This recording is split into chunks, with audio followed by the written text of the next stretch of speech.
마시면 능력이 나타나 모든 것이 일어날 수 있게 되죠. 참 선한 것이 여기 일어나네. 어두움을 물리치는 빛인데 능력 힘이 번한 두렵지 않네. 참 선한 것이 여기 일어나네. 성령의 불타는 교회 성령의 불꽃이 나네. 온 마음 다하여서 주의 높이세. 우리의 마음 불타네. 그 빛이 전하기 위해 사랑의 불꽃 전하세. 아멘. 주를 위한 성령의 불타는 교회.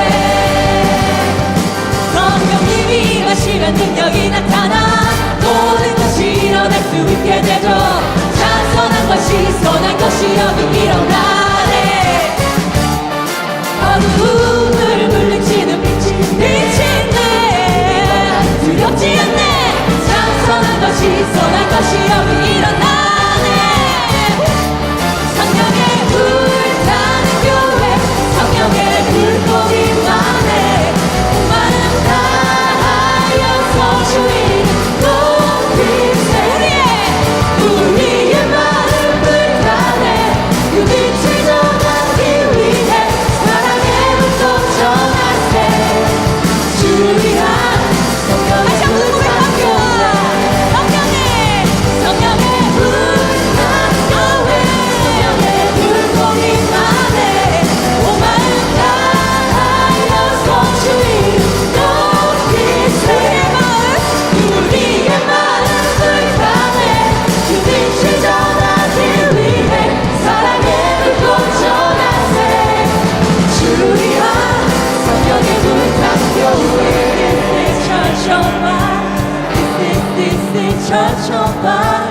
This is church on fire. This is church on fire. This is church on fire. This is church on fire. 이 교회 가운데 성령의 불이 맑아집니다. This is church on fire. This is church on fire. This is church on fire. This is church on fire.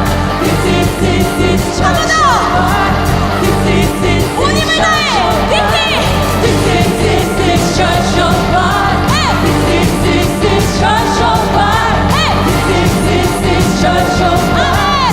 This is 성령의 불타는 교회 성령의 불꽃이 나네.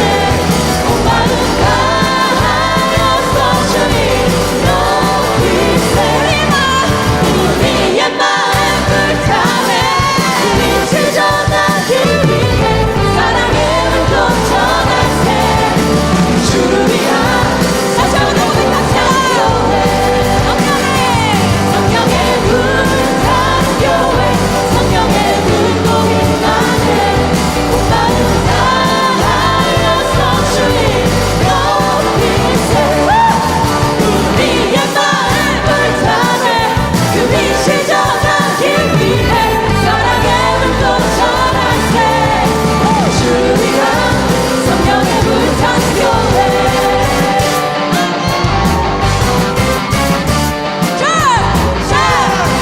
Church on fire. Church on fire. Church on fire.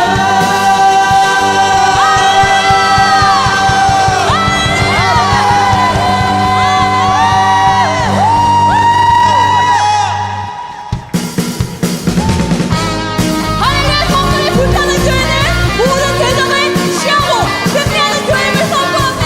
아멘. 이것을 소망합니다. 주님께 돕습니다. 세상을 정복하라. 주님 우릴 부르셨네. 복음의 횃불 들고 전진하라. 우리가 빛이 되어 어두운 세상 나갈 때 하나님 나라 세상에 길만해. 모든 어둠 물러가네. 모든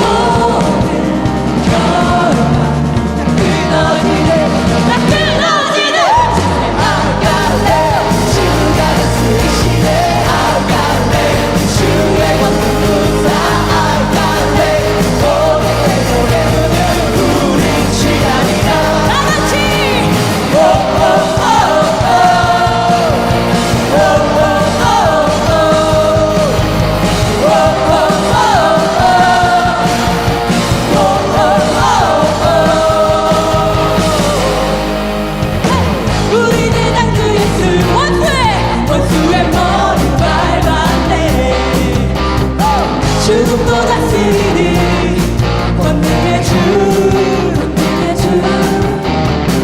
모든 믿는 자에게 하늘의 권 따르리 나의 동네가 숨기지 못하리 모든 다같이 흘러가네 흘러가네 모든 가장 큰 목들아 다 끊어지네 다 끊어지네 아갈래 주가 쓰시네 아갈래 주의 영구사 아갈래 모든 대적의 우리 취하리라 외치세 아갈래 주가 쓰시네 아갈래 주의 영구사 아갈래 모든 대적의 우리 취하리라 다같이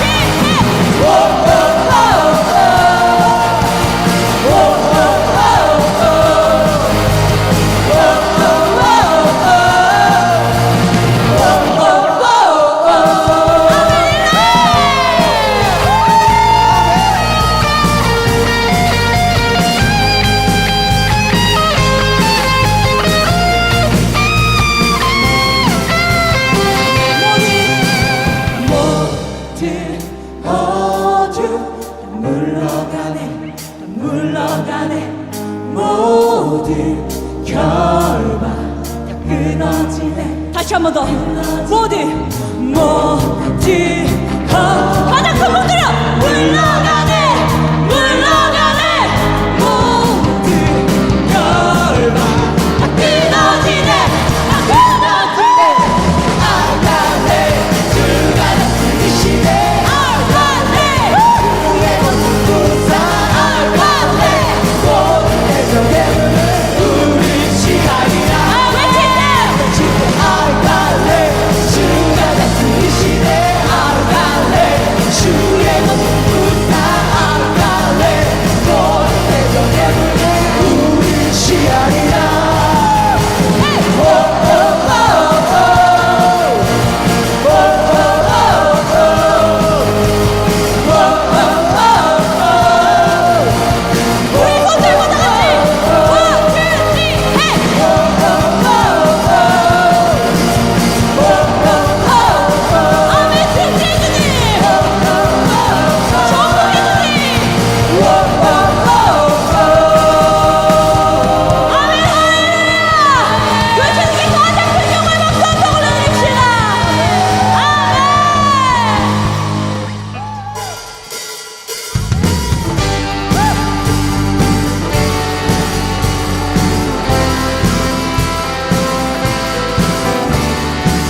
마음을 담아 고백합시다. 오직 우리 주께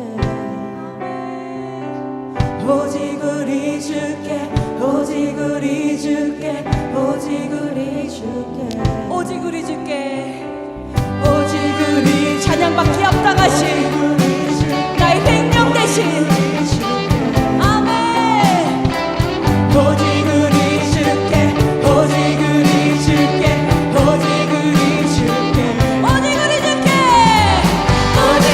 주께 우리의 경배의 대상으로 오직 주님이십니다.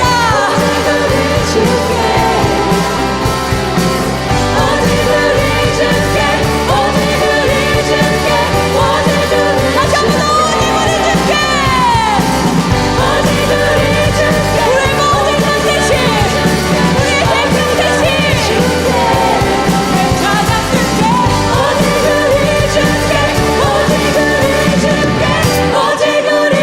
찬양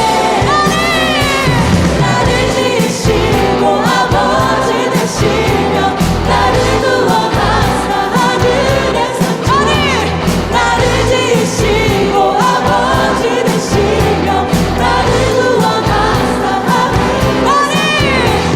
나를 지으시고 아버지 되시며 나를 구원하사 아멘. 오직 우리 주님께 우리 주님께 나 찬양하리 아멘. 할렐루야. 나를 지으시며 나의 모든 것 대신 그 예수 그리스도 우리 주의 이름을 찬양합니다. 아멘. 할렐루야. 주님께 가장 큰 영광의 박수 올려드립시다.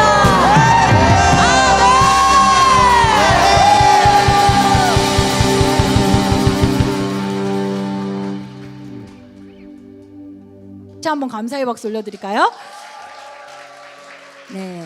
그리고 오늘 우리가 같이 나눌 말씀 제목부터 같이 봤으면 좋겠습니다. 제목부터 볼까요? 자, 제목 한번 크게 읽어줄까요? 시작. 네. 여러분 표정이 어허, 오호라, 어허, 아하, 어허, 이거 곤란하겠는걸? 약간 이런 얼굴을 가지신 분들도 있습니다. 변명 안 하기 프로젝트 가로하고 왜 원이라고 했냐면 제가 몇 번을 더 할지 모르겠지만 이 부분을 좀 더 집중적으로 수요 예배를 통해서 2주던 3주던 알아보고 싶은 마음에 원이라고 했습니다. 부제목이 있습니다. 항상 부제목이 또 중요하죠. 한번 읽어볼까요? 시작. 네, 다시 한번 그래서 우리 같이 제목 읽어볼까요? 시작! 네, 원 변명 안 하기 프로젝트 원. 네, 함께 우리가 나눠보도록 하겠습니다. 말씀은 창세기 3장 12절부터 13절까지입니다. 성경이 있으신 분들 찾으시면 너무 좋고요. 또 어플 찾으셔도 좋고 앞에 있는 성경을 보셔도 좋습니다. 그러나 다 같이 한 목소리로 같이 읽었으면 좋겠습니다. 오늘 본문 읽어보도록 하겠습니다. 시작!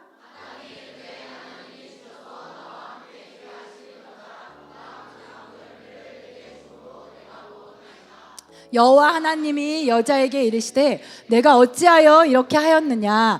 여자가 이르되 뱀이 나를 꿰므로 내가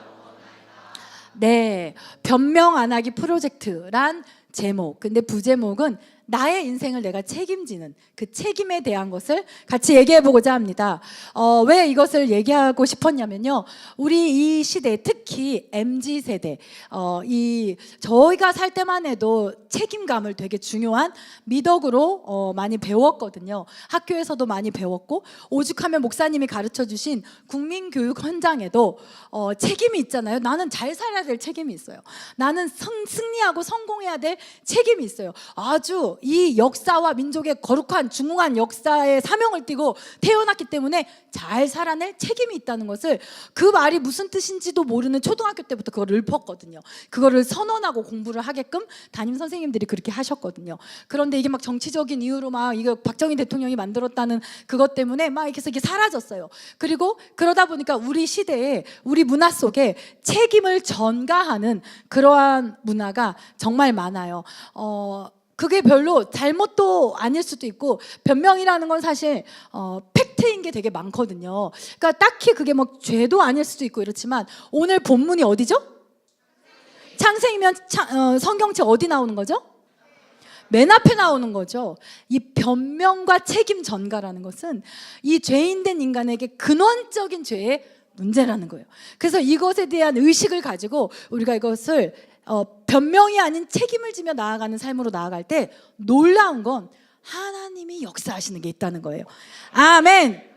네, 사람들은 어려움을 만나면요, 그에 대한 책임을 지고 어떻게 하면 내가 이것을 더 나은 걸 선택할 수 있을까를 찾기보다는 다른 누군가한테 그 책임을 전가하거나 어떤 상황이나 환경에 탓을 하고 잘못을 돌리기가 너무 쉽죠. 왜냐하면 책임을 돌리고 뭐 때문에, 학교 때문에, 직장 때문에, 상사 때문에, 누구 때문에, 남편 때문에, 너 때문에 이렇게 책임을 돌리면 걔 탓이니까, 그것 탓이니까 어떻게 보면 나는 아무리 노력하고 발버둥 쳐도 소용없다는 식의 생각이 깔려 있는 거예요. 이 어려움은 다 얘 탓이기 때문에 내가 노력해봤자 소용이 없는 거예요. 왜? 얘 탓이니까. 누가 노력해야 될 일이에요? 내가 아니라 얘가 노력해야 될 일이에요. 그러니까 절대 내 힘으로는 벗어날 수 없다라는 생각이, 의식이 깔려 있는 거예요. 그러니까 성경적이지 않은 거예요. 그래서 죄인의 변명인 것입니다. 예를 들면 진짜 여러분 직장이나 학교에서 정말로 골칫덩어리와 같은 사람을 만나본 적 있어요, 없어요? 있습니다, 여러분. 저도 있어요. 저도 옆에 사람에게 그게 나는 아니겠지요.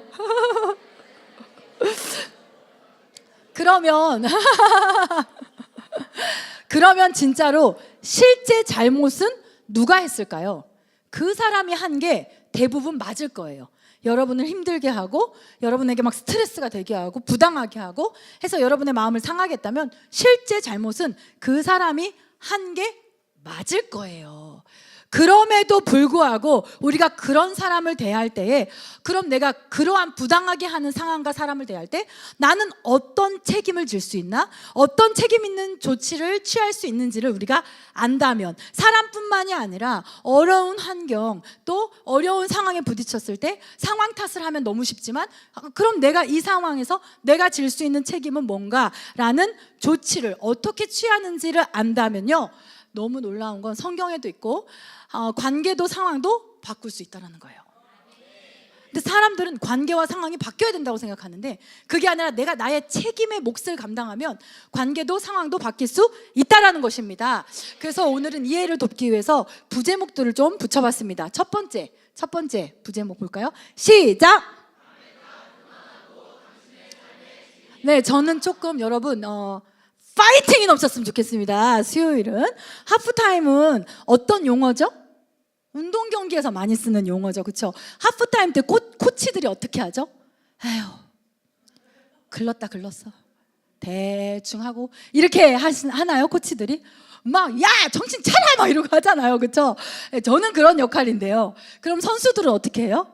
네, 허이 막 하고 하잖아요. 기합도 넣고 하지 않습니까? 자, 우리가 그런 마음으로 같이 단전에 딱 힘을 주시고 같이 읽어볼까요? 시작!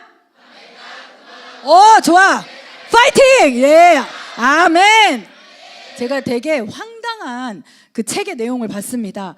미국의 과체중, 비만인 소녀 2명이 자기의 과체중의 책임이 맥도날드에 있다고 주장하면서, 이 실제 사건이에요. 실제 사건. 맥도날드. 이렇게 치면 우리는 책임져야 할 게 너무 많아. 그쵸?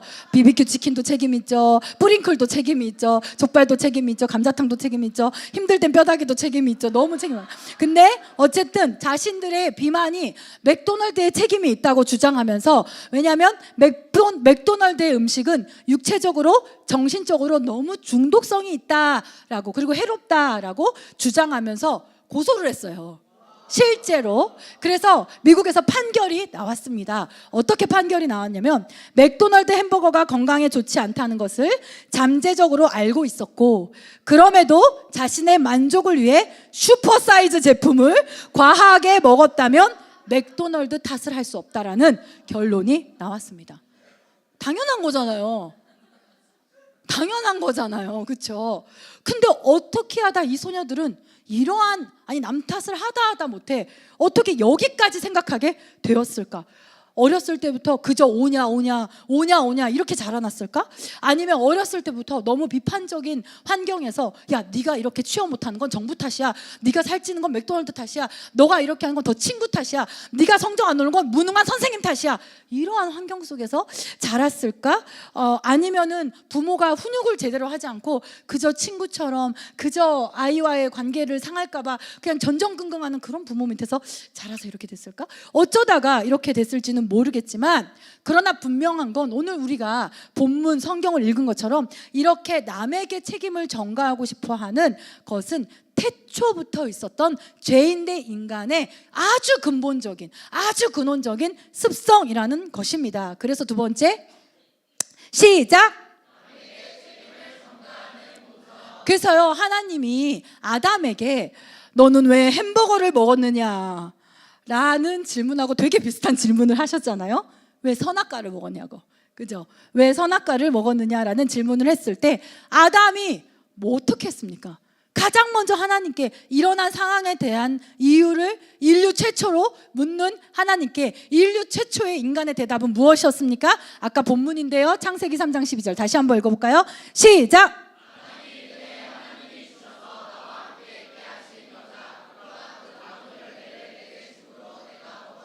와, 최초의 대답이 변명이었어요. 저 여자 때문에요. 저 여자가 먹자고 했어요. 이랬어요. 세상에 남자 이럴 수 있어요? 희순아, 이럴 수 있는 거야? 아니 분명히 하와를 처음 만났을 때 뭐라고 했어? 너는 내 살 중에 살이요 뼈 중에 뼈다 막 이랬잖아. 어떻게 이렇게 꼬실 때 다르고 꼬시고 나서 다를 수 있는지. 죄송합니다. 네, 뭐라고요? 근데 어쨌든 아담 저 여자 때문에요 그랬어요. 그럼 여자라도 지혜로워야 되는데 여자는 또 뭐라고 했어요? 아까 말씀 13절 다시 한번 시작.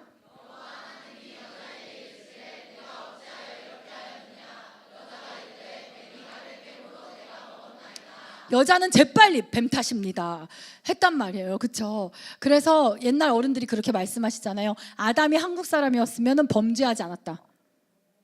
뱀을 고아 먹었을 것이다. 그냥 좋다고 하면 그냥 좋다고 하면 아니 하와가 먼저 고아줬을 것이다. 뭐 이런 얘기가 있잖아요. 그리고 뱀을 먹지 않았어도 아담이 한국 사람이면 절대 죄지지 않았을 것이다. 왜? 한국 남자는 마누라 말이라면 죽어도 안 듣는다. 그런 얘기가 있지 않습니까? 그래서 안타깝지만 한국 사람이 아니었나 봐요. 그래서 남 탓을 하고 뱀 탓을 했습니다. 이렇게 인간의 본성에 근본적으로 문제가 있는데 그 문제는 뭐냐면 내 삶에 책임질 생각을 하지 못한다는 거예요. 나의 결정에 책임질 생각을 하지 못한다는 것입니다. 여기엔 여러 가지 이유가 있겠죠. 어떻게 순간적으로 남 탓을 하고 순간적으로 내가 어떻게 책임져야 될까요? 묻기보다 제가 그랬어요 이렇게 말하기 쉬운 것은 아마 그 가운데 인간에게 찾아오는 수치심이라든지 두려움이라든지 이런 것들 때문에 언제나 나도 모르게 빈번하게 다른 사람에게 책임을 전가하는 그러한 이유가 있었을 것입니다. 그건 인간 나름대로의 항상 이유가 있는 것이죠. 그러니까 모든 것엔 이유가 있어요. 그런데 이유가 없다는 거 아니에요. 그리고 이유가 있는 게 잘못된 것도 아니에요. 그러나 오늘 얘기하고 싶은 것은 어떠한 내가 이렇게 했어요 할 때 그거에 그만한 이유가 있다 하더라도 그만한 이유가 있다는 것과 우리가 하고 있는 일에 책임이 있다는 것은 다른 말이에요. 완전 다른 말이에요. 내가 배고파서 빵을 훔쳤어요. 내가 그만한 이유가 있다 해서 책임이 없다는 뜻은 아니라는 거죠. 이해하시죠? 네, 너무 스트레스 받아서 제가 폭식을 했어요. 그만한 이유가 있겠죠. 그렇게 얼마나 스트레스 받았겠어요. 그러나 폭식을 해버린 내 몸에 대한 책임이 나에게 없는 건 아니라는 거예요. 근데 우리는 항상 나한테 그만한 이유가 있었어. 나한테 그만한 상처가 있었어. 오늘 나한테 그만한 상처가 있었어. 부부관계도 이것 때문에 얼마나 많이 틀어지니까 내가 오늘 그만한 짜증내는 이유가 있었어. 그러니까 당신 다 받아줘야 돼. 그런 거죠. 그렇게 어긋나는 부부의 관계와 책임이 없는 건 아니라는 것입니다. 예, 스트레스가 있었을 거예요. 그리고 나 절제하고 싶었는데 광고가 너무 맛있게 광고가 다 광고 탓이야. 저 가장 광고. 정말 그 광고 때문에 그럴 수 있을 거예요. 나 너무너무 기도하고 싶었는데 너무 바빴을 거예요. 그럴 만한 이유가 있었을 거예요. 나도 사람들하고 잘 지내고 싶은데 너무 불우했던 어린 시절. 거짓말 아니에요. 그리고 그건 위로받아야 돼요. 그러한 어린 시절이 있었을 거예요. 그러나 그게 어떤 이유든지 그럴 만한 이유가 있었다 해서 그 이유로 인해서 과식을 한다든지 폭식을 한다든지 그렇게 많이 먹게 되면 살이 찌게 되는 거예요. 그럴 만한 이유가 있다 해서 살이 봐주던가요? 봐주던가. 여러분의 표정이 아니요. 살이 어머 너 오늘 그럴 만한 이유 있었구나 이러던가요? 이유는 이유고요. 그 이유 때문에 무언가를 저지른다면 책임은 책임이라는 것입니다. 만약에 아까 소녀들이요 맥도날드를 향한 소송에서 승리했을 수도 있어요. 만약에 승소했을 수 있어요. 승소했으면 어떻게 됐을까요? 기분 되게 좋았겠죠. 기분 되게 좋았을 거예요. 어쩌면 약간의 보상금도 받을 수도 있었을 수도 있어요. 그렇다고 단 1g이라도 체중이 줄었을까요? 그 판결에서 이겼다고 살이 1g이라도 빠졌을까요? 왜 안 빠져요? 왜 안 빠져요? 왜냐하면 자기의 문제를 해결하기 위한 조치는 자기만 할 수 있는 거예요. 누구 때문에가 아니라 실제적으로 내 문제를 해결할 수 있는 조치는 나만이 할 수 있는 거라서 그래요. 아멘. 그러니까 이 통제권에 대한 개념이에요. 내 결정에 대한 통제권이 나는 누구에 있다고 생각하나 한번 생각해 보세요. 여러분 한번 생각해 보세요. 예를 들면 한 남성이 있었습니다. 한 남성이요 늘 짜증스러워요. 늘 분노가 있고 늘 불평하는 사람이 있었다고 생각해 보세요. 근데 이 사람 맨날 말하는 거예요. 회사는 너무 부당하다고, 회사는 자기를 항상 배려하지 않는다고, 회사는 복지는 신경을 안 쓰고 늘 직원들을 이용할 궁리만 하는 아주 나쁜 회사라고 막 그렇게 얘기를 해요. 그럼 만약에 제가 그런 사람을 상담한다고 생각해 보세요. 그러면 새로운 직장을 구해보는 게 어때요? 내가 이렇게 말을 해요. 그러면 그 사람이 이렇게 얘기를 한다고 생각해 보세요. 그건 그럴 수 있는데요. 그러고 싶은데요. 또 요즘 여자친구가 저를 또 너무 많이 의지해요. 여자친구가 널 너무 많이 의지하니까 그 여자친구 도와주느라고 새 직장을 알아볼 새가 없어. 그리고 내가 일하는 이 분야는요 일자리도 너무 적어. TO도 없어요. 이래요. 그럼 내가 상담을 하다가 그래요? 그럼 장기적으로 봤을 때 지금 젊으니까 지금이라도 다른 그게 TO가 그렇게 안 나는 곳이면 미래가 불투명하면 다른 분야의 일을 알아보면 어떨까요? 라고 말하잖아요. 그러면 이쪽 분야는요 학위만 보는 게 아니라 경력자를 봐요. 그냥 공부만 한 학생을 보는 게 아니라 경력 없는 사람은 뽑지도 않아. 어쩌란 말이야.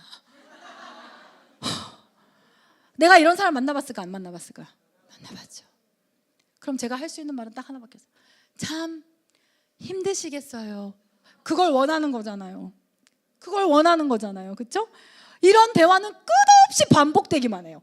끝없이 겉돌기만 해요. 진짜 중요한 대화를 할 수가 없어요. 왜냐하면 그 사람은 감옥에 갇혀 있거든요. 핑계 감옥에 갇혀 있거든요. 근데 그 감옥 문을 진짜 행복해지기 위해서 따고 나올 수 있거든요. 근데 그 키가 자기한테 있거든요. 근데 항상 회사에게 있는 줄 알아. 여자친구에게 있는 줄 알아. 그 직장 진로에 있는 줄 알아. 근데 아니거든요. 나한테 있거든요. 내가 따고 나오는 건데 계속 남한테 있다고 생각하면서 불평하고 있는 거예요. 그 자신의 문제를 해결할 수 있는 사람은 자기밖에 없는데 그는 자기가 할 수 있는 건 아무것도 없기 때문에 나는 항상 이렇게 당하고 살아야 된다고 얘기하고 있는 거예요. 이게 뭐가 좋아요, 여러분? 그러니까 그 사람은 여자친구가 나를 조금만 덜 의지했더라면 자기는 행복했을 거라는 거예요. 회사가 복지가 좀만 더 좋았다면 자기는 행복할 거라는 거예요. 학위를 따고 싶은 그 분야가 경력자를 많이 뽑지 않는 그 분야라면 자기는 너무 행복했고 자기는 인생은 달라질 수 있을 거라는 거예요. 근데 우리도 이런 모습이 얼마나 많아요? 그러니까 우리의 삶을 위해서 그 사람에게 변화돼야 되고 좋아져야 되고 개선돼야 되는 일은 항상 다른 사람에게 달려있다는 거예요. 그러니까 이러한 생각을 가지고 있는 사람에게 유일한 희망은 뭐예요? 저 사람이 언제 달라지나, 우리 회사가 언제 달라지나, 저 사람이 언제 싹 다 바뀐 다른 사람들, 이것만이 그 사람의 유일한 희망이에요. 그러니까 자기 인생을 컨트롤하는 통제권이 다른 사람에게 있는 거예요. 회사에게 있는 거예요. 타인에게 있다고 착각하는 거예요. 저는 오늘 여기에서 오늘 제가 송현주 리더에게 전화를 했어요. 나 오늘 설교에서 네 얘기할 거다? 그랬어요.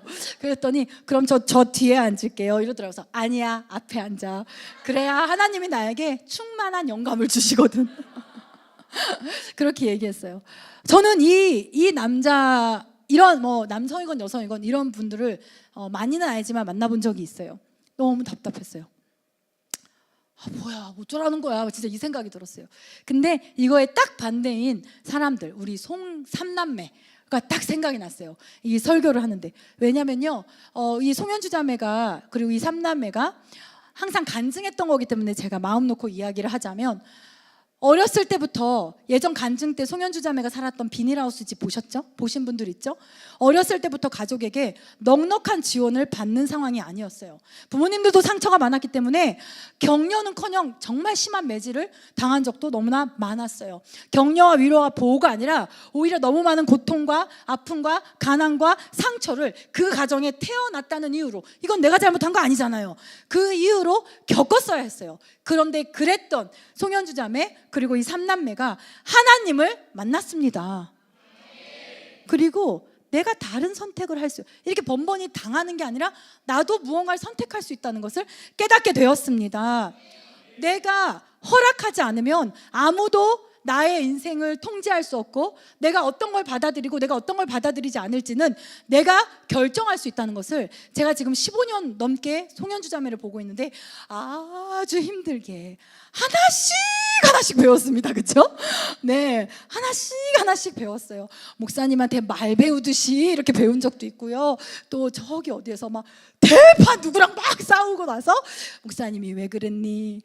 그렇게 하지 말고, 이렇게 한 개씩 배워나갔어요. 그래서 오늘날까지 왔는데 그래도 이렇게 10년 넘게 오는 동안 그 순간순간 아버지가 다시 이 삼남매를 통제하려 할 때도 있었어요. 재정적으로라든지 어떤 위협적으로라든지 다시 아버지가 통제하려고 한 적도 있었고, 친척들이 막 반갑지도 않은 나쁜 전화를 해가지고 이 가정, 이 삼남매를 마음을 막 쑥대박 만들고 통제하려 할 때도 있었습니다. 또 여러분 간증을 들어서 아시겠지만 아버지가 남기신 감당할 수 없는, 나는 써보지도 않은, 나는 구경해보지도 않는 그 빚들이 이 삼남매를 통제하려고, 그 마음과 그 행복을 통제하려 할 때도 있었어요. 그때 송현주 자매와 이 삼남매는 하나님과, 그리고 내가 원가정에서는 그러한 것을 배우지 못했지만 하나님이 허락해 주신 이 영적 가족, 이 주님의 교회라는 가족을 통해서, 이 영적 공동체를 통해서, 여러분 잘 들으세요, 이게 중요해요, 정서적인 안정감을 대신 채웠어요.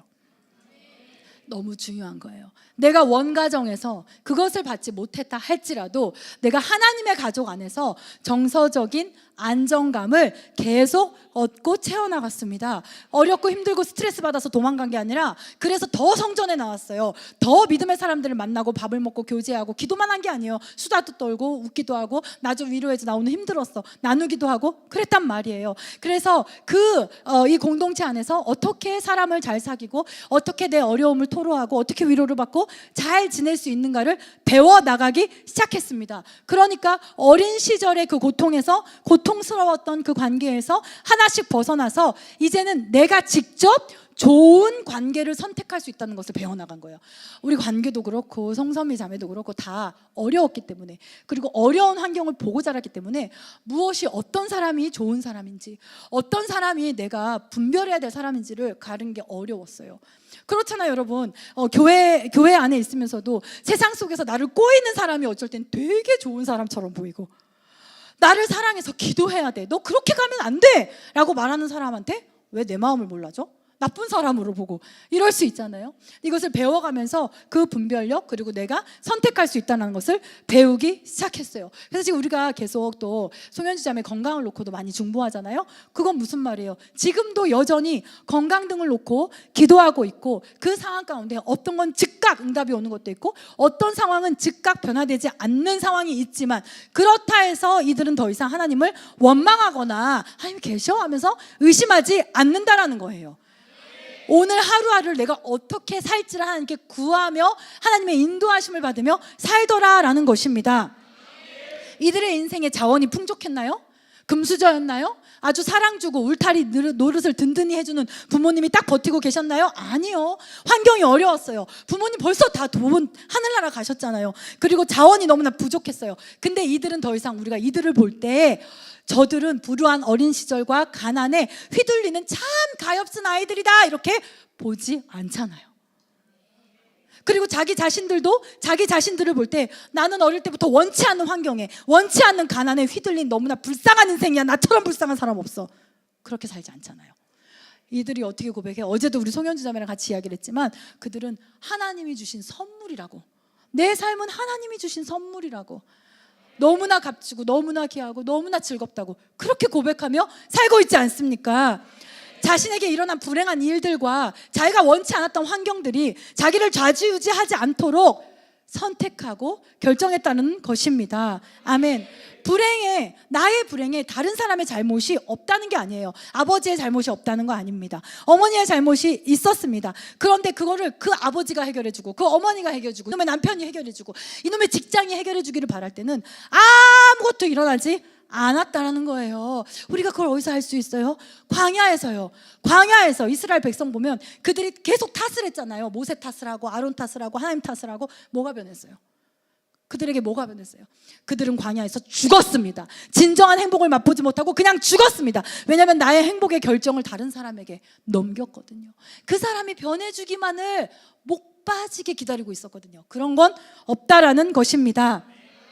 내가 이런 집안에 태어나고 싶어서 태어난 것도 아니에요. 내가 이런 기질을 갖고 싶어서 가진 것도 아니에요. 그러다 할지라도 그 문제들을 내가 책임지고 해결하고자 하고 그것에 대한 책임을 내가 어떻게 할까요? 하고 하나님께 감당하려 할 때 아까 제가 예를 들어 말한 한 남성의 예, 투덜투덜, 그 사람은 평생 피해자로 살겠죠. 피해자의 기분으로 살겠죠. 그러나 우리 송현주 자매나 우리 삼남매는 승리자의 기분을 가지고 살겠죠. 승리자의 삶을 살겠죠. 이것이 다르다는 것입니다. 그래서 그 다음 한번 읽어볼까요? 시작. 네, 저 물 마셔야 되니까 다시 한번 시작. 너무 중요한 것입니다. 여러분, 우리는요 하나님의 형상대로 창조된 자들입니다. 그럼 우리는요 창조적인 선택을 할 수 있다는 거예요. 여러분, 이게 뭐냐면 상황에 그냥 이거니까 A는 A, B니까 B 이렇게 끌려다니기만 하는 게 아니라 우리는 그 가운데 나에 관한 것들은 창조적으로 선택할 수 있다는 것입니다. 반응을 선택할 수 있다는 말은 뭐예요? 여러분, 요셉을 보세요. 요셉이 형들에게 팔렸어요. 그렇죠? 형들에게 버림받았어요. 이거 그가 선택할 수 있었어요? 나 버림받기 싫어! 그런다라고. 여러분, 부모에게 버림받은 지체들, 나 버림받기 싫어! 그건 그 사람의 선택 바깥이었잖아요. 그는 버림받기 싫었을지라도 그는 형들에게 버림받았어요. 그걸 선택할 수 있다는 게 아니에요. 그가 애굽의 노예로 팔려가고 싶었을까요? 여러분, 대전에 오고 싶었어요? 오고 싶었던 사람도 있고 어쩔 수 없이 온 사람도 있겠죠. 요셉은 어쩔 수 없이 간 거예요. 선택한 게 아니었어요. 그가 보디발의 집에 시종으로 있고 싶었을까요? 그가 억울한 누명을 쓰고 감옥에 들어가고 싶었을까요? 그것들은 우리가 선택할 수 없는 거예요. 그러나 그것에 대한 우리의 반응은 우리가 선택할 수 있는 것입니다. 우리에게 일어난 일들에 대해서 요셉은 어떻게 반응했을까요? 이놈의 인생 참 지질이 복도 없지. 우리 어머님들 18번 있잖아요. 남편 복 없는 것은 자식 복도 없다더니 막 이러한 박복한 인생, 이런 불쌍한 인생, 자기 자신을 막 불쌍하게 계속 만들잖아요. 그러나 요셉은 그렇게 하지 않았어요. 그렇게 하지 않고 애굽의 종으로 팔려갔을 때는 그 자리에서 자기의 반응을 선택했어요. 어떻게? 내가 하나님이 주신 이 삶을 어떻게 살까? 근데 내가 보디발의 집에 갔어. 지금 하나님이 주신 지금 이 삶을 어떻게 살까? 내가 감옥에 갔어. 하나님이 주신 지금 이 시간 이 삶을 어떻게 살까? 반응만 선택할 수 있다라는 것입니다. 선택이 있는 곳에는 항상 자유가 있어요. 자유가 있기 때문에 행복이 있어요. 하나님이 왜 여러분에게 우리처럼 완전하지 않은 존재에게 자유를 주나요? 너는 나를 사랑해! 라고 하면 되잖아요. 왜 자유의지라는 이렇게 불안한 우리에게 그걸 주시나요? 우리가 로봇처럼 하나님을 사랑하면 우리와 하나님 사이에 사랑의 기쁨이 있을까요? 행복이 있을까요? 우리가 선택한 게 아닌데 기쁨이 있을까요? 예배 가운데? 근데 우리는 예배 가운데 행복해요. 기뻐요. 사랑받고 사랑을 드려요. 왜? 자유. 내게 주신 자유로 하나님을 선택했기 때문에 행복이 있는 것입니다. 그래서 우리가 반응은 선택할 수 있는 건데, 우리가 반응을 선택할 수 있다는 것은 거기엔 자유가 있고, 자유가 있는 곳에는 행복할 수 있는데, 행복만 있는 것이 아니라 자유가 있는 곳에는 책임이 따릅니다. 내가 이렇게 반응한 건 내 책임이라는 거예요.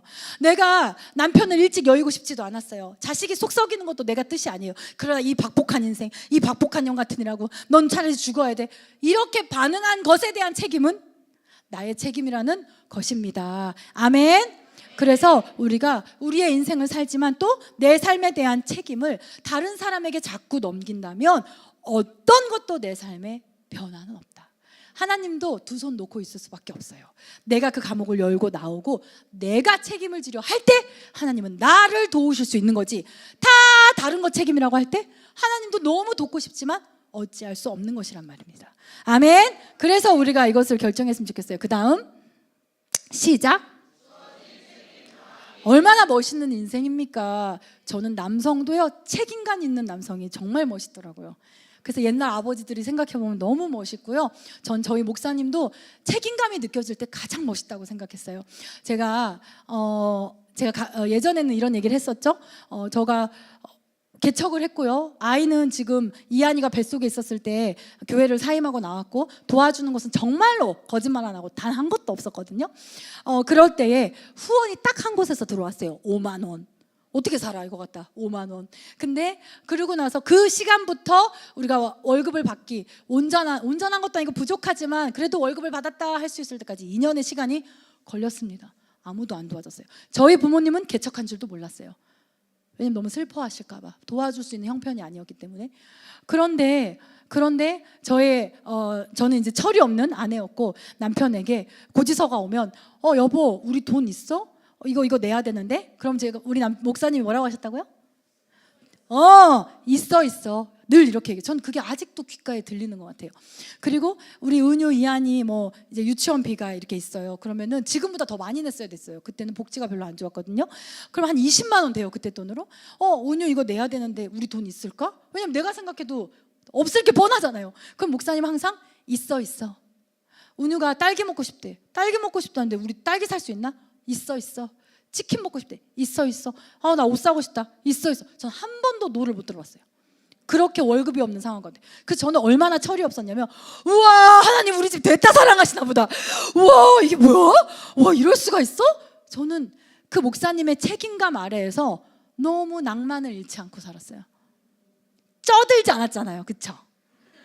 그래서 다른 권사님 저보고 뭐라 했다고, 사모님은 고생을 하나도 안 한 것 같아요. 이런 막말을 하시더라고요. 근데 왜 그랬냐면 그 책임감, 목사님의 그 책임감이 자식들과 아내를 찌들지 않게 했어요. 근데 이제 제가 그때 막 울면서 이 얘기를 했었거든요. 왜냐면 제가 그때 몰랐는데 진짜 돈이 있잖아요. 그러면 있어 이렇게 말해요. 근데 돈이 없는데 있다라고 말하니까 있어 이렇게 말한 거였더라고요. 그걸 나중에 알았거든요. 그래서 제가 목사님한테 어떻게 했어? 불안해서? 어떻게 했어? 그때 그냥 그 지하 예배당에 와서 울면서 하나님께 기도했대요. 나 때문에 가족이 고생 안 했으면 좋겠다고. 나 때문에 아이들이 수치를 당하지 않았으면 좋겠다고. 그럼 놀랍게 하나님이 또 채워요. 그래서 저희 목사님은 재정에 대해서는 정말 100% 여러분 느끼시잖아요. 하나님 신뢰하는 거. 아멘. 그래서 이건 원고에 없는 이제 남편 얘기가 됐는데, 그래서 저는 그런 부분을 나중에 느꼈을 때 정말 책임감이라는 건 굉장히 멋진 거구나. 되게 많은 것을 지키고 보호할 수 있구나. 그래서 저는 저의 남편을 향해서 항상 제가 감사를 표할 때는 그걸 표현해요. 당신의 그 책임감 때문에 나와 아이들은 찌들지 않았다. 낭만을 지킬 수 있었다. 그리고 우리의 가장 암흑기라고 볼 수 있는 그 시기조차 아름답게 기억할 수 있었다. 근데 그러기 위해서 당신은 얼마나 많은 밤을 홀로 그 지하 예배당에서 울며 기도했을까? 그게 너무 멋있더라고요. 이 책임감. 그래서 근데 목사님이요, 개척을 했는데 말이지, 후원도 안 들어오고 말이지, 자식들은 말이야, 철도 없이 치킨 먹고 싶다, 딸기 먹고 싶다, 지 아버지 속은 어떻게 문드러지는지도 모르고, 아니, 부인이란 부인은 말이지, 속도 없이 금식을 같이 해주지는 못하면 무슨 오타령을 하고 앉아있고, 만약에 이렇게 남 탓을 했으면 하나님의 도움이 있었을까요? 목사님의 삶의 돌파를 다른 것에 기댄 것이 아니라, 내가 어떻게 책임질 수 있을까 하고, 그것을 하나님께 가져오니까 하나님이 일하실 수 있었던 거예요. 놀라운 얘기입니다. 아멘. 우리 마태복음 말씀 읽어볼까요? 시작.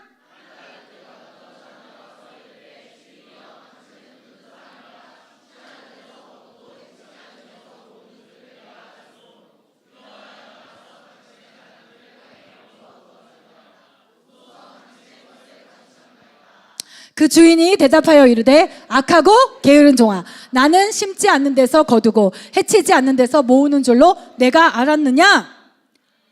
그러니까 이거를 요즘 말로 해볼 거예요. 이 종이 하는 말을 요즘 말로 하면은, 저는 흙수저라고요. 저는 가지고 태어난 게 별로 없다고요. 쟤는 저것도 잘하고 저것도 잘하고 부모님도 저렇게 좋고 쟤는 저렇게 이 얼굴도 이쁜데 저는요 정말 후원도 없고 뭣도 없고 그리고 가진 재능도 없어요. 나는 너무 조금 주셨잖아요 하나님이. 이렇게 말하는 거라고 한번 생각해 보세요. 그렇게 말하는 이 한 달란트 받은 그 사람이 한 달란트 받은 건 사실이에요. 그러나 그에게 하나님이 어떻게 말씀하셨는지를 한번 생각해 보세요. 막 화를 내면서 뭐라고? 내가 들 줬다고? 내가 인색하다고? 야 병원 가봐. 걷지도 못하는 사람. 야 소아병동 가봐. 닌겔 꽂고 있는 아이들. 내가 너한테 안 줬다고? 이렇게 화내셨나요? 그렇게 하지 않으셨죠. 그럼 반대로, 그래 많이 힘들었지. 요즘 유행하는 베스트셀러들처럼. 요즘 베스트셀러들 책들 표지는 다 누워있다면서요. 그 표지에 애들은 다 누워있다면서. 그래 너는 아무것도 하지 않아도 돼. 너 너무 슬펐겠다. 그렇게 타고 나서 너무 괴로웠겠다. 그래 너 진짜 쬐끔 가지고 태어났네. 맞아 내가 다 해줄 때까지 기다리고 있어. 아무것도 안 해도 돼. 이렇게 하지도 않으셨어요. 그럼 하나님에게 중요한 건 뭐였어요?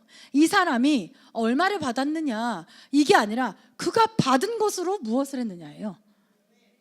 많이 받고 적게 받고, 많이 하고 적게 하고가 아니라 그가 받은 것을 어떻게 사용했느냐라는 것입니다. 나에게, 자기에게, 그러니까 나만의 삶인 거예요. 아멘. 쟤는 5달란트, 쟤는 재능도 저렇게 많고, 그건 걔의 삶이죠. 하나님은 그에 합당한 삶을 걔한테 주셨죠. 나는 나의 삶이 있는 거예요. 하나님의 관심은 누구와 비교해서가 아니라, 그래서 너는 너의 삶을 어떻게 사냐, 이것이 하나님께 중요한 이야기라는 것입니다. 왜냐하면 우리에게 다가오는 상황에 반응할 자유가 있습니다. 그럼에도 불구하고 다른 사람이나 하나님에게 자신의 선택에 대한 책임을 계속 전가하는 것은 옳지 않다라는 것을 우리는 오늘 이 마태복음 본문을 통해서 배울 수 있습니다. 남 탓하는 사람들이 맨날 말하는 게 뭔지 아세요? 저는 이것만 알아도 여러분이 정치적으로도 분별력을 가질 수 있어요. 공평과 공정이에요. 항상 남 탓을 말해요. 이 세상이 공의롭기를 바란다라는 거예요. 이 세상이 불공평해서 불행하다는 거예요. 그런데 하나님이 우리에게 너는 공의와 정의를 추구하면서 살아라 말씀하시는데, 왜 그렇게 말씀하시는 줄 알아요? 세상이 공의롭지 못하기 때문에. 세상이 공의롭지 못하기 때문에 너희가 공의롭게 살으라고 말씀하십니다. 그래서 하나님은 세상을 환상적으로 보지 않아요. 로맨틱하게 보지 않아요. 그리스도인들은 세상을 공상적으로 보지 않아요. 뜬구름 잡지 않습니다. 아멘. 우리가 소원하는 세상을 계속 주장하고, 우리가 소원하는 세상이 오지 않는다고 불행하다 하는 게 그리스도인이 아니라, 세상을 있는 그대로 바라볼 수 있는 용기와 힘이 있어요. 아멘이십니까? 그 세상 탓을 하는 게 아니라 그 세상 속에 나의 삶의 주인이 될 수 있는 힘이 있다라는 것입니다. 우리는 공의롭지 않은 세상에 살고 있어요. 공평하지 않은 세상에 살고 있어요. 그것을 인정하면서도 그 가운데 지혜롭게 살아내는 자가, 내게 주신 삶을 살아내는 자가 그리스도인이라는 것입니다. 현실은 받아들이지 않고, 현실과 다른, 여러분 한 번도 있지 않았던 세상을 맨날 주장하면서 짜증을 내. 여러분, 세상이 이때까지 단 한 번이라도 공평했던 적이 있었어요? 여러분, 요즘에 와서 이렇게 됐을 것 같아요? 조선시대는요. 여러분, 노예, 여러분 여성들, 요즘 여성들이 되게 비참하다고 생각하는데 정신 차리세요. 여러분 예전을 한번 생각해 보세요. 제가 어떤 연구 결과를 봤는데, 요즘이 여성들이 가장 행복한 시대예요. 그렇다고 완전히 평등이 이루어졌다는 얘기 아니에요. 그런데 뉴스나 이런 것에서 강력범죄나 이런 걸 집중적으로 며칠 내내 보도해요. 근데 확률적으로는요, 인구 대비해서 강력범죄가 제일 적어지고 있어요. 여러분 이해하세요? 옛날 조선시대는요, 옛날 고려시대는요, 그냥 여자가, 딸내미가 이렇게 가다가요, 업어가면 끝이에요. 첩으로 살면 그냥 끝이에요. 시집가면 죽을 때까지 부모님 못 보는 거예요. 불평등이 요즘에 와서 생겼을까요? 세상에 한 번이라도 평등하고 공정한 적이 있었을까요? 왜 세상을 자꾸 직시하지 못하고, 내가 바라고 소원하는 유토피아가 오지 않는다고 계속 투덜거리면서 자기에 대한 삶을 책임지지 않고 지금의 이 세대들은 자꾸 남 탓하는 걸 너무 많이 문화 속에서 배운 것이죠. 깨어나야 할 줄 믿습니다. 아멘. 그래서 세상은 이렇게 돼야 되고 삶은 이렇게 돼야 된다고 이러한 탓하는 생각에 빠져서 그대로의 현실에 내가 있는 그대로 직시하고 용감하게 지혜롭게 대처하지 않기 때문에 계속해서 그 문제를 벗어나지 못하는 거예요. 아멘. 마지막 한번 볼까요? 시작. 네, 누구보다도 아니에요. 누구에 비해서도 아니에요. 그냥 나에게 주신 이 삶을 우리가 살아냈으면 좋겠습니다. 아멘.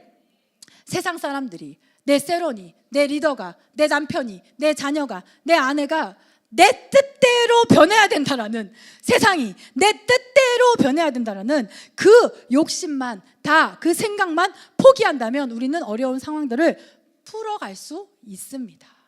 내가 키가 될 수 있다는 것을 알 수 있습니다. 인간관계도 마찬가지입니다. 여러분이 결혼하고 보니까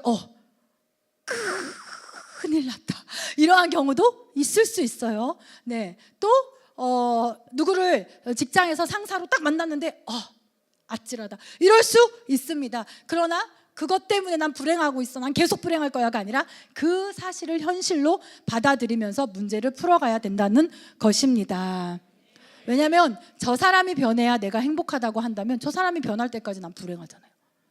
저 사람이 변할 때까지 난 불행할 수밖에 없잖아요. 그렇죠? 그러니까 상대방을 개선시키려고 하기 전에 먼저 현실을 직시하고 받아들일 수 있어야 합니다. 어떤 남편이 있었어요. 아주 부인에게 무뚝뚝하고 냉담한 남편이었고, 어떤 결혼 전의 모습과 달라진 그 모습을 보면서 아내는 실망을 넘어서 절망을 했어요. 온갖 정이 다 떨어졌어요. 그래서 부부관계의 상처가 너무 깊게 생기는 거예요. 근데 그게 반복이 되는 거예요. 근데 5년 만에 이 아내가 깨달은 게 있는데 뭐였냐면, 막 싸워요. 그 다음에 이제 풀어요. 막 각서도 썼다가 막 했더라고요. 했어요. 근데 이 아내가 깨달은 게 나의 패턴이 있다라는 거예요. 이 아내의 패턴. 그게 뭐냐면, 이 남자가 바뀌기를 또다시 기대하고 바뀌지 않았을 때 완전히 절망하고, 또다시 기대하고 완전히 절망하고, 또다시 기대, 이 패턴이 자기에게 있다라는 것을 깨달았다는 거예요. 그래서 이 여인이 선택한 건 뭐냐면, 남편은 무뚝뚝하고 냉담하다라는, 자기가 진짜 인정하고 싶지 않았던 이 현실을 인정했다라는 거예요. 그리고 내 힘으로는 남편을 바꿀 수 없다. 내가 바꿀 수 있는 것은 그 남편에게 반응하는 나의 반응만 내가 바꿀 수 있다 라는 현실을 직시했다라는 것입니다. 그래서 남편에게 이렇게 얘기했대요. 우리 교회 아니에요. 남편에게, 나는 당신의 이런 태도가 정말 상처가 되는데 이젠 당신에게 개선하라고 요구하지 않겠어. 대신 내가 이런 아픔과 고통이 있을 때마다 나는 이 아픔을 나의 셀 가족과 나눠야겠어 라고 얘기를 했대요. 여러분, 맞아요. 제가 아까 얘기했잖아요. 나의 어떤 삶에 하나님이 주시는 가족 안에서의 안정감이 필요한 것입니다. 정서적 안정을 여기에서 유지하고 있어야 되는 거예요. 아멘. 그래서 나는 내 셀 가족과 당신하고 아픔이 있을 때마다 그것을 오픈해서 나눌 거야. 그래서 내 마음을 충족시킬 거야. 그리고 기도 부탁을 할 거야. 그리고 그들의 위로와 기도로 나는 이겨나갈 거야. 그리고 당신이 그렇게 나쁜 태도로 나올 때는 당신을 기다려줄게. 당신하고 얘기하지 않을 거야. 당신의 그런 태도가 지나가면 그때 나는 당신하고 대화할 거야. 그전에는 그러한 방법을 선택하지 않았기 때문에 그냥 죽고 나서나 이 사람만 붙들고 끝날 때까지 막 그랬던 거예요. 그러나 이제 이 문제를 나는 나의 셀 가족과 함께 기도하고 위로받고 풀겠어. 그 사람들에게로 채우겠어. 당신은 당신 태도가 달라졌을 때 그냥 당신하고 대화로 풀어볼래. 이렇게 얘기를 했대요. 근데 그렇게 함으로써 이 아내에게 찾아왔던 변화는 뭐냐면, 공상 속에 바라는 남편이 아니라 현실 그대로의 그 사람을 받아들임으로써 더 이상 상처받지 않았대요. 기대하고 상처받고 기대하고 상처받고, 이건 공상이거든. 이거 이 사람 아니에요. 이거 이 사람 아니에요. 헛개비죠. 근데 기대하고 상처받고, 이 공상을 버리고 현실을 받아들이니까 더 이상 상처받지 않았다는 거예요. 또 두 번째는, 이분이 말씀하신 자기 변화는 남편의 문제가 자기 문제가 되지 않게 되더라는 거예요. 분리가 되더라는 거예요. 여러분, 이것은 제가 시간이 없어서 다 말 못하지만 중독의 치유에서도 분리는 너무나 중요하고 모든 영역의 치유에서 분리는 너무나 중요합니다. 엄마들이 누가 제일 불행한지 알아요? 자식과 자기를 하나로 합치는 사람들. 분리는 너무나 중요해요. 근데 남편의 문제가 자기 문제가 되지 않게끔 하게 됐다라는 거예요. 예를 들면 너 때문에 내가 불행해. 너만 안 만났어도 너 때문에 내 인생이 이렇게 됐잖아. 이걸 버렸다라는 거예요. 아멘. 그래서 오히려 막 남편의 태도가 안 좋아지고 막 분노가 일어나고 이러면 저건 저 사람 문제야. 저 사람 때문에 내가 불행해 이게 아니라 저건 저 사람의 문제지 내 문제는 아니야. 나한텐 대수롭지 않은 문제야. 저 사람한테 있는 문제야 라면서 조금 더 긍정적인 시선으로 보게 됐다라는 거예요. 그리고 이들의 부부관계도 변화가 생겼습니다. 더 나아지는 결과가 생겼어요. 그리고 이 여인은 그 변화를 통해서 정말로 내가 책임질 수 있는 영역을 책임질 때 변화가 일어나는구나 라는 것을 경험할 수 있었겠죠. 우리 찬양팀 나와주시고 제가 결론을 정리하고 같이 찬양하고 기도했으면 좋겠어요. 어때요 여러분? 여러분 우리가 한 번쯤 생각해야 되는 문제인가요? 아까 맨 처음에 제가 예를 들었던 그 남성처럼 새로운 학위를 따거나 다른 분야에 힘껏 도전하거나 그런 것보다 경기가 안 좋아, 티오가 많이 안 나, 일자리가 하나도 없어, 우리가 대전을 축복하고 열심히 새벽마다 와서 이 대전 땅에 일자리가 많아지게 해달라고 기도하는 것보다 대전 취업이 너무 어려워, 대전은 이런 도시야, 대전은 노잼이야, 뭐 이렇게 얘기하는 게 훨씬 쉬워요. 훨씬 쉽죠. 여러분 우리가 서로 단톡방 만들어서 서로 체중을 체크해주고 운동 오운완 이것을 서로 체크해주고 하는 그런 모임보다 그냥 혼자 햄버거 먹는 게 훨씬 쉬워요. 맥도날드 먹는 게 훨씬 쉬워요. 내가 다른 사람에게 다른 상황의 책임을 떠넘기는 것으로 내 문제를 해결하고 있지 못한다라는 것을, 그리고 그만큼의 대가를, 해결하고 있지 못한 대가를 내가 치르고 있다라는 것을 우리가 알 수 있었으면 좋겠습니다. 예수님은요 누구도 책임지려 하지 않는 죄의 문제, 우리 모두의 죄의 문제 다 저질러 놓고 책임은 지지 못하는 그 죄의 문제를 죄도 없으신 자신이 하나님이 주신 삶이에요. 난 왜 이렇게 태어났어요? 내가 지은 죄도 아니잖아요. 왜 난 이런 삶을 살아야 돼? 이게 아니라 그저 나에게 주신 삶, 그것을 최선을 다해 살아냈어요 예수님은. 그리고 하나님이 주신 삶을 책임을 지심으로 죄로 인해 하나님과 단절되었던, 그리고 지옥, 영원한 멸망, 영원한 하나님과의 끊어짐이라는 인류의 어마어마한 큰 문제를 해결하셨습니다. 예수님의 그 작은 책임이 이 엄청난 큰 문제를 해결하신 키가 되었다라는 것입니다. 우리 변명할 수 있습니다. 그리고 아까 말했듯이 우리 현주 자매가 가난한 집에서 태어난 게 사실이듯이 우리의 변명할 수 있는 모든 것들은 대부분 다 사실입니다. 너무 바쁜 것도 사실이고, 부모가 상처를 준 것도 사실이고, 아내가 마음에 안 드는 것도 사실이고, 세상이 부조리한 것도 사실입니다. 그런데 변명을 한다고 해서 달라지는 것은 없지만 변화는 나에게 달렸다고 오늘 하나님이 우리에게 말씀하고 계십니다. 한 달란트 받은 종은요 뭔가 해보기에, 내가 뭔가 도전해보기에, 내가 노력해보기에 다른 사람에 비해서 가지고 태어난 게 너무 적어요. 하나님이 주신 능력이 너무 적어요. 머리가 다른 사람은 10분이면 외워진데 나 1시간을 해도 안 외워져. 하나님이 안 주셨어.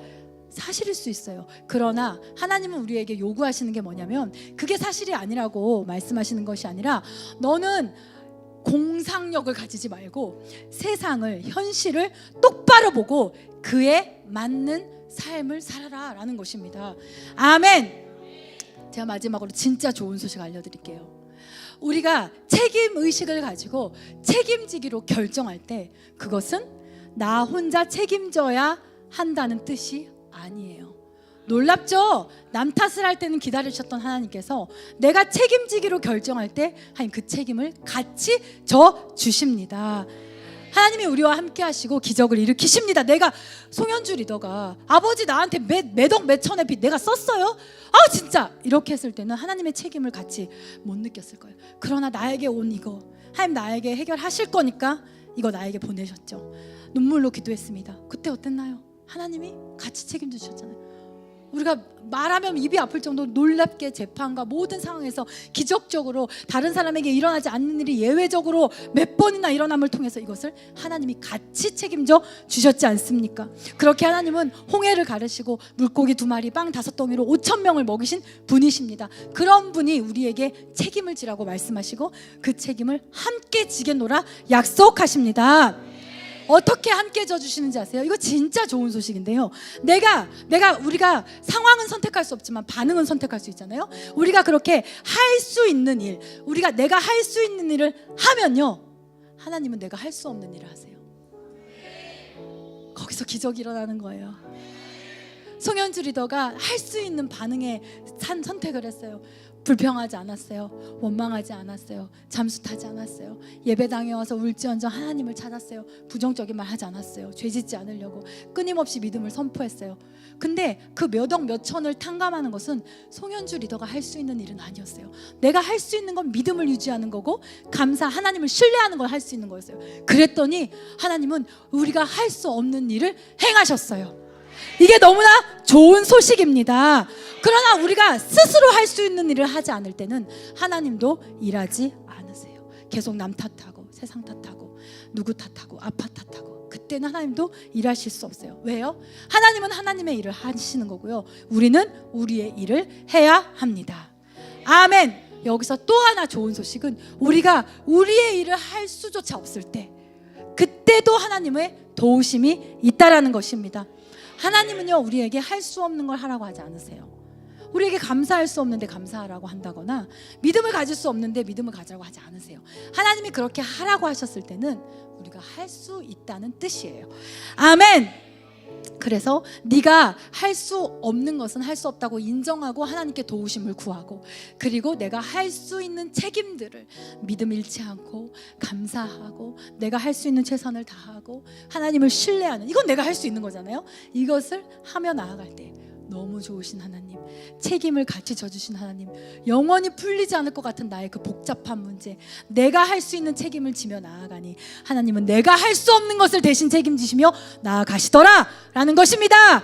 할렐루야! 할렐루야! 여러분, 이 멋진 하나님을 의지하십시오. 이 멋진 하나님을 신뢰하십시오. 변명하지 마십시오. 세상을 거스르십시오. 세상을 분별하십시오. 하나님의 기뻐하시고 온전하신 뜻을 이루시기를 축복합니다. 우리 자리에서 일어나서 오늘 말씀 기억하면서 이 찬양 같이 합시다.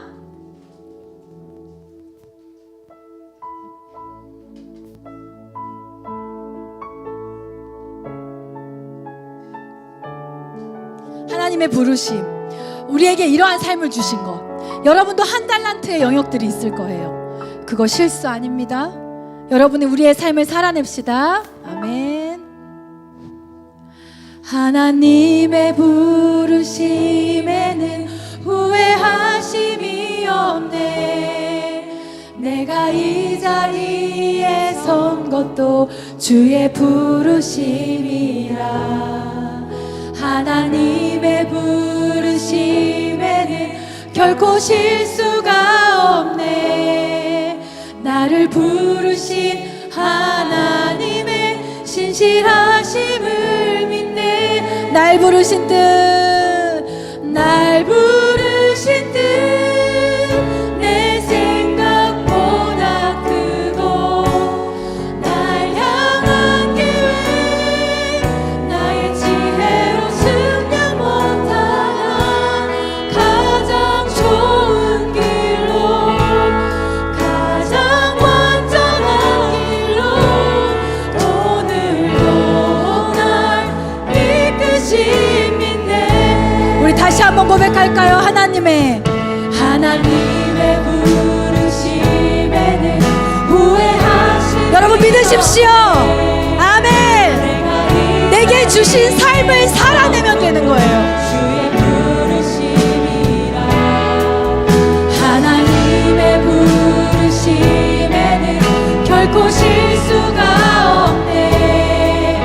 나를 부르신 하나님의. 우리 다시 한번 여러분 자신을 향해서 하나님의 부르심에는, 나는 결코 실수로 태어난 인생이 아니에요. 하나님이 실수해서 내가 이것밖에 안 되는 거 아니에요. 주의 부르심이라. 하나님의 부르심에는 결코 실수가 없네. 나를 부르신 하나님의 신실하신. 우리 이제 그 하나님을 신뢰하며 나아갑시다. 날 부르신 뜻, 부르신 뜻, 내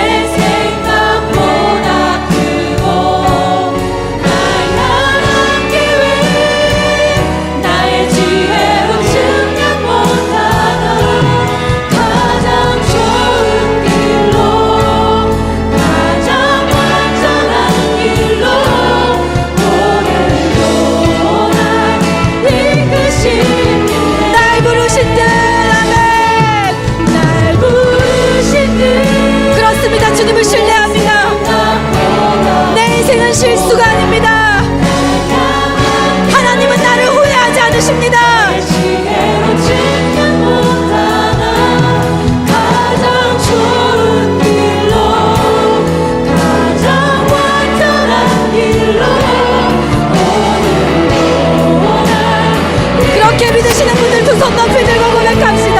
날 부르신 듯 주여 그렇습니다.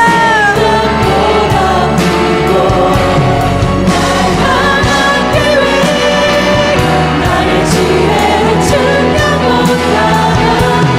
가장 좋은 길로 가장 완전한 길로 오늘보다 우리 마지막으로 나를 후회하지 않는 그분 앞에 날 부르신 듯 부르신 듯내 생각보다 크고 날 향한 길 주님 감사합니다. 나의 삶은 하나님의 축복입니다. 나의 삶은 하나님의 선물입니다. 완전한 길로 오늘보다 이끄시는데 우리가 이 시간 기도하길 원해요. 하나님 내 삶의 책임은 회피하고 변명하던 것이 무엇이었는지 하나님 내 삶을 불행하게 하는 변명의 패턴 습관을 깨닫게 하여 주시옵소서. 그래서 내가 몇 달란트를 타고났든 나에게 주신 삶을 책임있게 살아낼 때 가장 좋은 길로 가장 완전한 길로 날 이끄실 주님이 계심을 믿으며 살게 하여 주시옵소서. 주여 부르짖고 기도하겠습니다. 주여